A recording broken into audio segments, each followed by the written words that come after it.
श्रीमद् भागवत के प्रथम स्कंद का चौथा अध्याय। महर्षि व्यास का असंतोष। व्यास उवाच इति ब्रुवाण संस्तूय मुनीनां दीर्घसत्रिणां वृद्धः कुलपतिः सूतं वह व्रच शौनको ब्रवीत। व्यास जी कहते हैं, उस दीर्घकालीन सत्र में सम्मिलित हुए मुनियों में विद्या वयोवृद्ध कुलपति ऋग्वेदी शौनक जी ने सूत जी की पूर्वोक्त बात सुनकर के उनकी प्रशंसा की और कहा। शौनकः उवाच सूत सूत महाभाग वदनो वदतांबरः कथां भागवते पुण्या यदाह भगवाक्षुकः।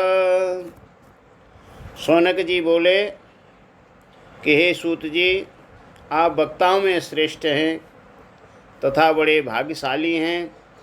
जो कथा भगवान श्री सुखदेव जी ने कही थी, वही भगवान की पुण्यमयी कथा कृपा करके आप हमें सुनाएं।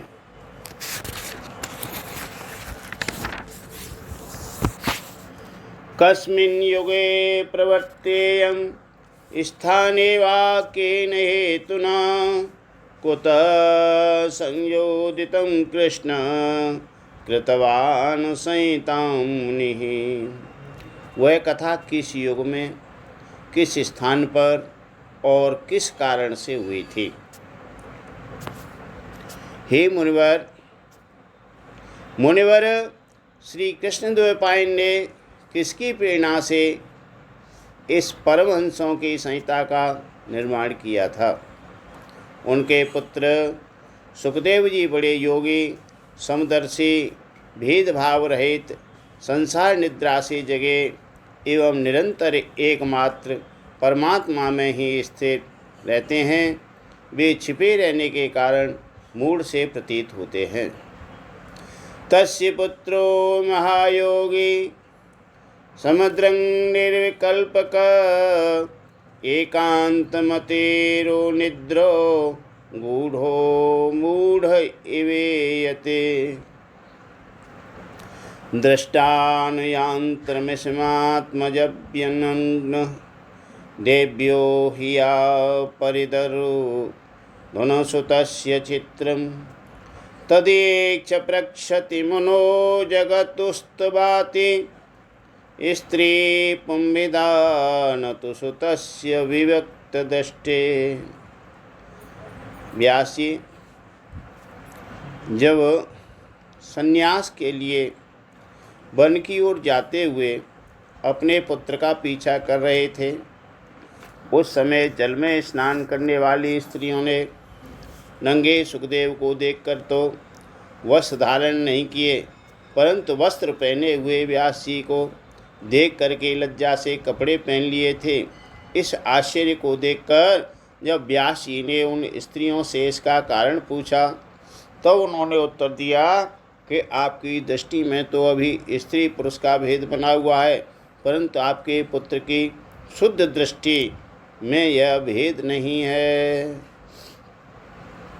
कहने का भाव ये है कि श्री सुखदेव जी परम वैराग्यवान थे। उनको माया व्याप्ति नहीं थी, माया से परे थे, भगवान के भक्त थे। उनकी दृष्टि में स्त्री और पुरुष का कोई भेदभाव नहीं था। कथमालक्षित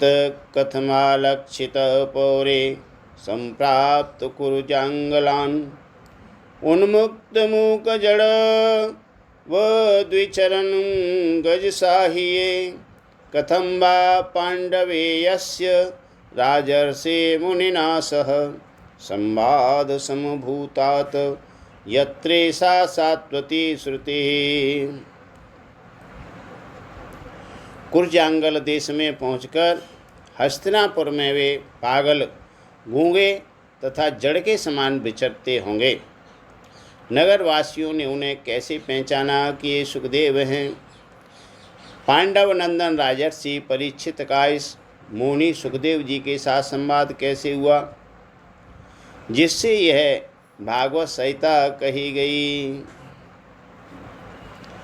जिसमें यह भागवत संहिता कही गई। यानी जिन्होंने सुखदेव जी ने इस भागवत संहिता को जब परीक्षित को सुनाया, तो परीक्षित की मुलाकात सुखदेव जी से कैसे हुई, ये सब हमें समझा करके बताइए। स गोदोहन मात्रम हि ग्रहेषु ग्रह मेधिनाम अवेक्षति महाभागस तीर्थी कुर्वस्तदाश्रमः। यह बताया गया है या यह सुना गया है कि महाभाग श्री सुखदेव जी तो गृहस्थों के घरों को तीर्थ स्वरूप बना देने के लिए उतनी ही देर उनके दरवाजे पर रहते हैं जितनी देर में एक गाय दुही जाती है। यानी एक गाय जितने समय में दुही जाती है उतने समय ही यदि वो सुखदेव जी किसी गृहस्थ के घर जाते थे तो उतनी देर रुकते थे। हे सूत जी, हमने सुना है कि अभिमन्यु नंदन परीक्षित भगवान के बड़े प्रेमी भक्त थे। उनके अत्यंत आश्चर्य में जन्म और कर्मों का भी वर्णन कीजिए। अभिमन्यु सुतं सूत प्रायुर्भागवतोत्तमः तस्य जन्म महाशल्य कर्माणि च गृहीणिन स सम्राट कश्यपो हेतो पाण्डूनां मानववर्धन प्रायोपविष्टो गंगाया मनादित्याधिराश्रयत। वे तो पांडव वंश के गौरव बढ़ाने वाले सम्राट थे। वे भला किस कारण से साम्राज्य लक्ष्मी का परित्याग करके गंगा तट पर मृत्यु पर्यंत अनशन का व्रत लेकर के बैठे थे। यानी परीक्षित मृत्यु पर्यंत अनशन का व्रत लेकर के गंगा के किनारे क्यों बैठे थे? ऐसी कौन सी परिस्थिति उत्पन्न हो गई? स सम्राट कश्यपो हेतो पाण्डूनां मानववर्धन प्रायोपविष्टो गंगाया मनादित्याधिराष्ट्रय नमन्ति यत्पादनिकेतनात्मन् शिवाय हानीय धनानि शत्रवः कथं सवीर श्रियमंगदुरत्यं युवेशितोऽस्त्रो महो सहासुभिः। शत्रुगण अपने भले के लिए बहुत सा धन लाकर उनके चरण रखने की चौकी को नमस्कार करते थे। वे एक वीर युवक थे। उन्होंने उस दुस्तज्य लक्ष्मी को अपने प्राणों के साथ भला क्यों त्याग देने की इच्छा की? यानी सुखदेव जी ने जिन परीक्षित को कथा सुनाई थी, वे परीक्षित सब राजपाट को त्याग करके गंगा के किनारे कैसे आ गए? शिवाय लोकस्य भवाय भूतये य उत्तम श्लोक परायणा जना जीवन्ति नात्मार्थमसौ पराश्रयं मुमोच निर्वद्य कुत कलेवरम। जिन लोगों का जीवन भगवान के आश्रित है, वे संसार के परम कल्याण, अभ्युदय और समृद्धि के लिए ही जीवन धारण करते हैं। उसमें उनका अपना कोई स्वार्थ नहीं होता। उनका शरीर तो दूसरों के हित के लिए ही था। उन्होंने विरक्त होकर उसका परित्याग क्यों किया? तत्सर्वन समाचक्ष्व पृष्ठो यदहि किंचन मन्ये त्वां विषये वाचा स्त्रान्मन्यत्र छान्दसात्। वेदों की वाणी को छोड़कर अन्य समस्त शास्त्रों के आप पारदर्शी विद्वान हैं। हे सूत जी, इसलिए इस समय जो कुछ हमने आपसे पूछा है वह सब कृपा करके हमसे कहिए। ये शौनक आदि ऋषियों ने सूत जी से पूछा था, उसका निवारण सूत जी आगे कर रहे हैं। सूतः उवाच, सूत जी बोले, द्वापरे समनुप्राप्ते तृतीये युगपर्यये जात पराशराध्योगी वासव्याम कलया हरे। सूत जी ने कहा कि इस वर्तमान चतुर्युगी के तीसरे युग द्वापर में महर्षि पराशर के द्वारा वसु कन्या सत्यवती के गर्भ से भगवान के कलावतार योगीराज व्यास जी का जन्म हुआ था। स कदाचित् सरस्वत्या उपसृज्य जलम शुचि विभक्त देशयासीन उदते रविमंडले। एक दिन वे सूर्योदय के समय सरस्वती के पवित्र जल में स्नान आदि करके एकांत पवित्र स्थान में बैठे हुए थे। परावरज्ञ स ऋषि कालेनाव्यक्त व्यक्तरंहसा युग धर्म व्यतिकरम प्राप्तम भुवि युगे युगे। महर्षि भूत और भविष्य को जानते थे, उनकी दृष्टि अचूक थी। उन्होंने देखा कि जिसको लोग जान नहीं पाते, ऐसे समय के फेर से प्रत्येक युग में धर्म संकरता और उसके प्रभाव से भौतिक वस्तुओं की भी शक्ति का ह्रास होता रहता है। संसार के लोग श्रद्धाहीन और शक्ति रहित हो जाते हैं। उनकी बुद्धि कर्तव्य का ठीक ठीक निर्णय नहीं कर पाती है और आयु भी कम हो जाती है। लोगों की इस भाग्यहीनता को देखकर उन मुनीश्वर ने अपनी दिव्य दृष्टि से समस्त वर्णों और आश्रमों का हित कैसे हो, इस पर विचार किया। भौतिकानां च भावानां शक्तिरासं च तत्कृतम् अश्रद्धानाग्निसत्त्वान्दो मेधान् हसितायुत। दुर्भगास्य जनान् वेक्षं मुनिन्यव्येन चक्षुषा सर्ववर्णाश्रमाणां यद्ययो हितमोद्धक चातुहोत्करं शुद्धि प्रजानां वेक्ष्य वैदिकं व्यधाज्ञसंतस्ते वेदमेकं चतुर्विधम्। उन्होंने सोचा कि वेदोक्त चातुर्होत्र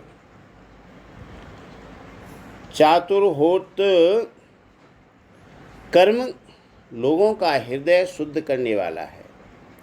इस दृष्टि से यज्ञों का विस्तार करने के लिए उन्होंने एक ही वेद के 4 विभाग कर दिए। व्यास जी के द्वारा ऋक, यजु, साम और अथर्व, इन 4 वेदों का उद्धार यानी पृथक्करण हुआ। इतिहास और पुराणों को 5वां वेद कहा जाता है। ऋग्यजु साम अर्थवाक्या वेदा चत्वार उद्धता इतिहास पुराणं च पंचमो वेद उच्यते। कुछ लोग पूछते हैं कि 5वां वेद कौन सा है, तो श्रीमद् भागवत इसका उत्तर दे रही है कि इतिहास और पुराणों को 5वां वेद कहा जाता है। उनमें से ऋग्वेद के पैल, सामगान के विद्वान जैमिनी एवं यजुर्वेद के एकमात्र स्नातक वैशंपायन हुए। तत्र ऋग्वेदधर पैलम सामगो जैमिनी कवि वैशंपायन एवैको निष्णातो यजुस्सामुतः। अथर्वाङ्गरसामीसि अथर्वाङ्गं रसामासे सुतमुन्तं दारुणो मुनि इतिहास पुराणानां पिता मे रोमहर्षण त एतऋषयो वेदं स्वस्वं व्यसननेकधा शिष्यै प्रशिष्ये शिष्ये वेदो वेदास्ते साखिनो भवत। अथर्ववेद में प्रवीण हुए दरुणनंदन सुमंत मुनि इतिहास और पुराणों के जानकार मेरे पिता रोमहर्षण थे। इन पूर्वोक्त ऋषियों ने अपनी अपनी शाखा को और भी अनेक भागों में विभक्त कर दिया। इस प्रकार शिष्य प्रशिष्य और उनके शिष्यों द्वारा वेदों की बहुत सी शाखाएं बन गईं। कम समझने वाले पुरुषों पर कृपा करके भगवान वेद व्यास ने इसलिए ऐसा विभाग कर दिया कि जिन लोगों की स्मरण शक्ति नहीं है, यानी स्मरण शक्ति कम है या न के बराबर है, वे भी वेदों को धारण कर सकें। त एव वेदा दुर्मेधो ध्यायन्ते पुरुषैर्यथा एवं चकार भगवान व्यास कृपणवत्सलः। स्त्री शूद्र द्विजबन्धूनां त्रीन् श्रुतिगोचरा कर्म श्रेयसि मूढानां श्रेय एव भवेद्विः इति भारतमाख्यानं कृपया मुनिनां कृतं। स्त्री शूद्र और पतित द्विजाति तीनों ही वेद श्रवण के अधिकारी नहीं हैं, इसलिए वे कल्याणकारी शास्त्रोक्त कर्मों के आचरण में भूल कर बैठते हैं। अब इसके द्वारा उनका भी कल्याण हो जाए, यह सोचकर महामुनि व्यास जी ने बड़ी कृपा करके महाभारत इतिहास की रचना करी। कहने का भाव ये, स्त्री शूद्र और पतित ये लोग वेदों के अर्थ को नहीं जान पाते हैं, इसलिए उन पर चलने में वो गलती कर जाते हैं, आचरण में भूल कर बैठते हैं। तो उनमें भूल न हो इसलिए व्यास जी ने महाभारत की रचना की। एवं प्रवत्स सदा भूतानां श्रेयसी द्विजा सर्वात्मकेनापि यदा न तुष्यं ददुगतः। शौनक आदि ऋषियों, यद्यपि व्यास जी इस प्रकार अपनी पूरी शक्ति से सदा सर्वदा प्राणियों के कल्याण में ही लगे रहे, तथापि उनके हृदय को संतोष नहीं हुआ। नाते प्रसीदधूय सरस्वत्या तटे शुचौ वितर्कयनं विभक्तस्थ इदं प्रोवाच धर्मवितः। जब व्यास जी के हृदय में संतोष नहीं हुआ तो उनका मन कुछ खिन्न सा हो गया। सरस्वती नदी के पवित्र तट पर एकांत में बैठ करके धर्मवेत्ता व्यास जी मन ही मन विचार करते हुए इस प्रकार कहने लगे। धृतव्रतेन हि मया छन्दांसि गुर्वोऽग्रयः मानिता निर्वलिकेन गृहीतं च अनुशासनः वार्तव्यपदेशेन यमार्यास्य दर्शिता दृश्यते यत्र धर्मादि स्त्रीशूद्रादिभिर्युक्तः। मैंने निष्कपट भाव से ब्रह्मचर्यादि व्रतों का पालन करते हुए वेद, गुरुजन और अग्नियों का सम्मान किया है और उनकी आज्ञा का पालन किया है। महाभारत की रचना के बहाने मैंने वेद के अर्थ को खोल दिया है, जिससे स्त्री शूद्र आदि भी अपने अपने धर्म का कर्म का ज्ञान प्राप्त कर लें। यद्यपि मैं ब्रह्म तेज से संपन्न एवं समर्थ हूँ, तथापि मेरा हृदय कुछ अपूर्ण सा जान पड़ता है। तथापि वत मे द्वय्यो यात्मा चैवात्मना विभु अस्पन्नम इवा भाति ब्रह्मवर्चस्सुत्तमः।